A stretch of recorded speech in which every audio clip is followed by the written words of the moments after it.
Hello, my name is Marcus, and welcome to my channel. Today, I want to talk Disney World. We got some new news regarding a lot of stuff here, so let me just jump right into it. First and foremost, there's some hardcore rumors going around that the Villains Land, that the first note of action of Josh D'Amaro, the new CEO of the Disney Corporation, has plans on canceling Villains Land and Pistol Pete and the expansion. Not really canceling it, but just he said the words that I've been hearing is bigger and bolder. That's what I've been hearing. So, I mean, I thought Villains Land was pretty darn bold. I don't know how I feel about that. I think we should stick with the Villains Land, especially after experiencing the Dark Universe at Epic Universe at Universal Studios. But that was such a fun land to get a Disney version of that, to focus on characters like Maleficent, and Scar, and Cruella de Vil, so on and so forth. I mean, I thought that was a brilliant idea. So maybe they're just playing with the pipeline, stretching out the rumors and the headlines to see how people feel about it. If you want my opinion, I think that we should stick with what we got. Go for the Villains Land in the Magic Kingdom, or open up a fifth gate and do a Villains Land that way. But I think the worst thing you could do is do a Villains Land and only do like one attraction and a restaurant. That's not enough. I think you need a Villains Land with at least 2 to 3 AAA attractions, and then you need maybe a restaurant, and then you're going to need some meet and greets too. So this is definitely not something that you can half-ass on. So if you're going to do it right. If you're going to half-ass it, don't do it at all. Does that make sense? That's just my 2 cents. I don't work for Disney. I'm not a Disney partner either. I'm just a dude that likes to go to Disney World, and I take my family to Disney World 2 to 3 times a year. And I'm a DVC member. So, I have a little bit of say, I guess, when it comes to stuff like this. Big thing I want to talk about today is the Disney Animation Studios that is on its way back to Hollywood Studios finally. It was at Disney's Animal Kingdom previously, and it was actually at Disney's Hollywood Studios years before that. It's been it feels like it's been at least like 10 years since it's been at Hollywood Studios. It's making its return. It's where the Star Wars, I can't even think of the name of it, but if you go past the Little Mermaid stage show and like Disney Junior, that big Star Wars gateway thing, there was literally nothing in there except the Star Wars meet and greets and some memorabilia. It needed to be upgraded for at least a decade finally, but that's where the Disney's Animation Studios used to be. It looks like they're finally placing it back there to where we have our drawing classes at, where we have our cast member giving us the drawing classes of classic Disney characters. At least that's what we thought. But the announcement has come out that it's actually going to be Olaf giving these drawing classes and not a cast member. So I guess it's going to be like Olaf, giving us different directions to, draw the characters. So, I mean, at first, when I first heard this announcement, I kind of didn't care. But once I started thinking about it, I was remembering the old years when me and my wife, we would go. This is before our daughter was born. We would go, and this is actually back before Galaxy's Edge, before all of the newer stuff that has opened up, before Toy Story Land.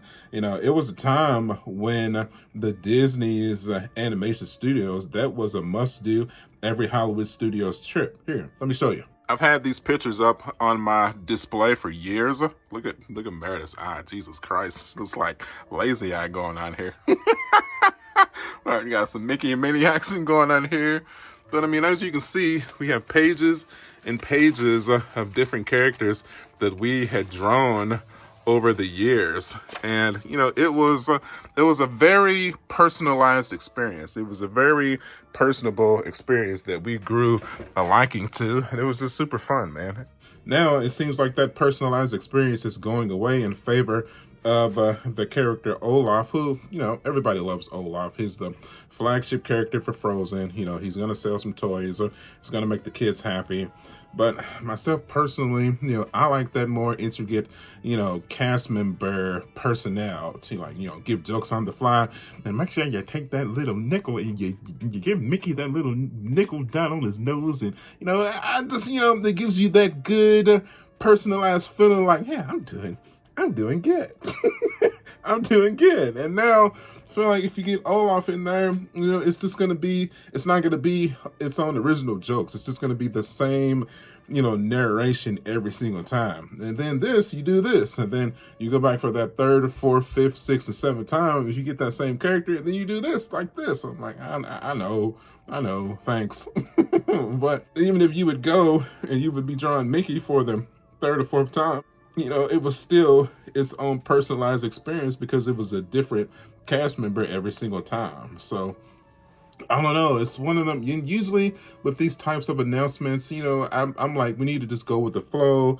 The future development of the Disney parks is what continues to keep us coming back to the Disney parks. Without the futuristic renovations and the continuations of the openings of new attractions, the updated technology, and incorporating the newer characters into the attractions, Disney World is just going to lose its ability to garner people to continue to come to the parks over and over and over again. It's going to lose its ability to have new people and new generations of children continuing to want to go to the parks over and over and over again. I don't know, this one is a little different. I feel like the personalized experience with the cast member was a major part of the Disney Animation Studios. Just that drawing class is special, man. You got to have a cast member in there. And of course, with the new integration of AI technology, Disney has already announced that they're incorporating, what was it, like $3-something billion into AI technology. I feel like this is kind of the start of that. They're going to AI Olaf into the animation studios, and you're just gonna have AI Olaf giving you the tips and whatnot. They're getting what they're paying for. I guess in a way, in the long run, I guess it's going to be cheaper just to do it that way rather than paying a cast member to give the class per se. I guess it's unfortunate. I think they should keep the cast member to keep the more personalized experience. I feel like it would be more fun. My 2 cents. But hey, listen, that's just one old man. I'm not that old, I'm like 38. But that's just one dude's opinion that's been going to Disney World for over 15 years, man. Sometimes I like the old stuff too. For the vast majority of my time going to Disney World, I'm usually excited about the new stuff that gets hit with the parks, man. I am. That's the same. I'm all about innovation and future and progressing time moving forward. But this one, don't get rid of the cast member. You need to keep some of that Disney magic in there. Keep some of those personalized happy moments in there. Like I said, it's just me though. What I want to know now is your opinion. Do you want Disney to keep the cast members in the Disney Animation Academy, or are you fine with the AI Olaf that they're putting in there right now? Do you just not care about it?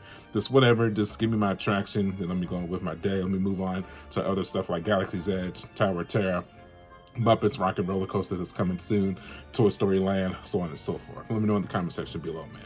Okay, if you appreciate this Disney World, Disneyland content, you know what to do. Get subscribed. Like I said, I've been taking my family to Disney World for 15 years.